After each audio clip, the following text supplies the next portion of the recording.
Já tinha tempo que eu não trazia nenhum livro oriental aqui, que é um tipo de literatura que eu particularmente gosto muito. Eu adquiri esse livro recentemente, já fazia um tempo que eu queria lê-lo, e eu gostei bastante. Eu estou falando do Querida Kombini, da Sayaka Murata. Essa daqui é a Sayaka, uma escritora japonesa que já ganhou alguns prêmios muito prestigiados lá no Japão.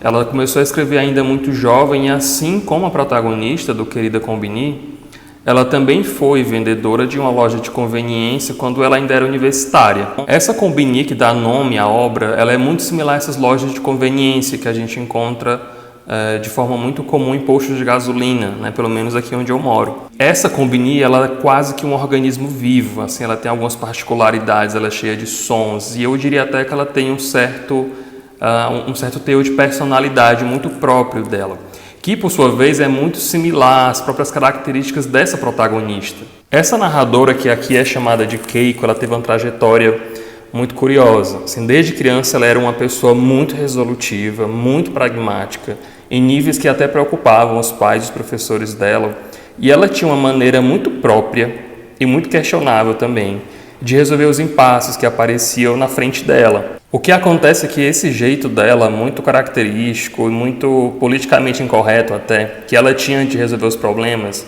ele acabou sendo não só monitorado, como punido pelos pais, mas não só os pais, assim, como a escola, como a sociedade, como todo mundo que estava ali no entorno do desenvolvimento dela. Daí, por conta disso, e também retomando o pragmatismo que ela tinha e o processo de autoavaliação constante que ela fazia de si mesma, ela acabou desenvolvendo uma estratégia muito nociva socialmente, que era de falar o mínimo possível e de só reproduzir aqueles comportamentos que ela entendia como sendo o padrão, como sendo normal, esperado de uma pessoa na faixa etária dela e no contexto no qual ela estava inserida. Então ela começou a ser um espelho do mundo, de uma maneira que ela achava que fosse mais bem aceita na visão dos outros. E é aí que entra uma das maiores discussões dentro dessa história, né, que é justamente delimitar o que é o normal, qual que é o padrão, que fita métrica a gente vai utilizar para estabelecer esse conjunto de regras e comportamentos que são esperados de todo mundo em um determinado momento da sua vida e que acabam engessando a individualidade desse sujeito,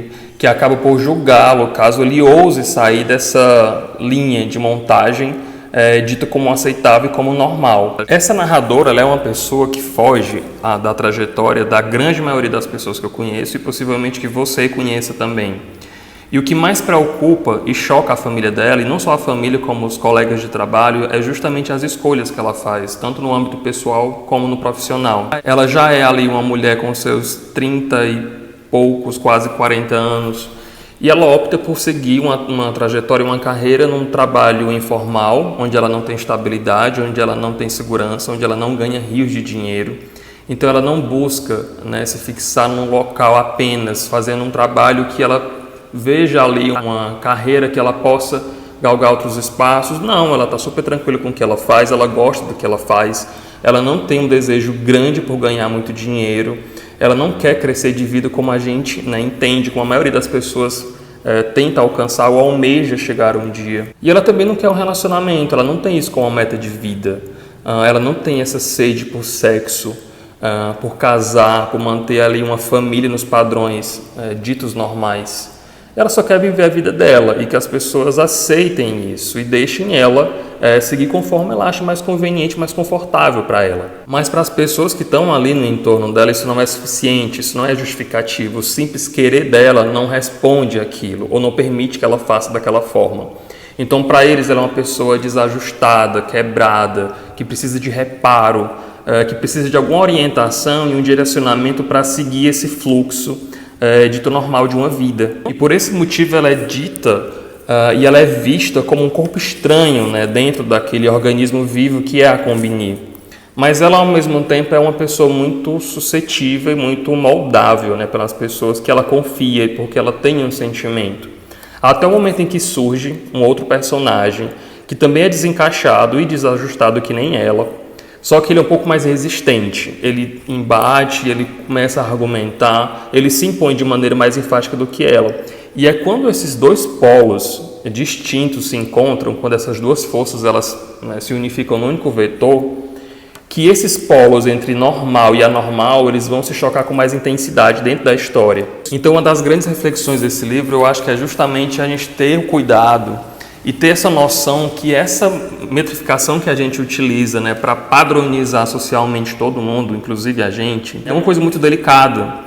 E está muito arraigado a nossa criação, a nossa concepção de mundo, a nossa visão de tudo que está ao redor da gente. E a gente precisa ter um uso ponderado disso tudo, para que a gente não possa transformar isso numa fonte de demanda, numa fonte de dor, numa fonte de queixa para alguém pelo simples motivo de que ela não está se adequando àquele quadro que a gente espera dela. A gente pode sim ser muito invasivo, mesmo quando a gente não quer. A gente pode ter atos e tomar comportamentos e julgamentos que são discriminatórios e são preconceituosos, mesmo quando eles estão ali por baixo de uma atitude, de uma ação que a gente acha que é uma boa ação, mas quando de fato não é. E assim acabar fomentando, involuntariamente ou não, uma dinâmica de segregação, de apontamento, julgamento e de categorização completamente desnecessária, que só acaba gerando desconforto e adoecimento em todo mundo, mas mais enfaticamente, com mais profundidade, claro, naquela pessoa que está sendo apontada e avaliada ali nesse meio. Então a gente tem que ter muito cuidado e muita empatia para lidar com o outro, para aceitar essas diferenças, para não julgar, para não apontar dedos, para respeitar as limitações de cada um.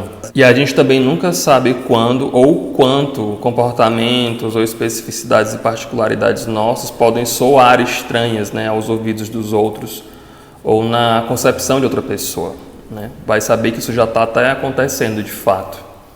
Então foram pensamentos que me ocorreram enquanto eu fazia a leitura do Querida Combini. Super recomendo, um livro muito fininho que você consegue ler também aí numa tarde da sua quarentena.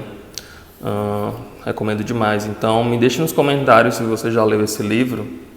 Me diz lá o que é que você achou. A gente pode se encontrar também lá nos comentários das redes sociais, né? Vou deixar tudo no box da descrição.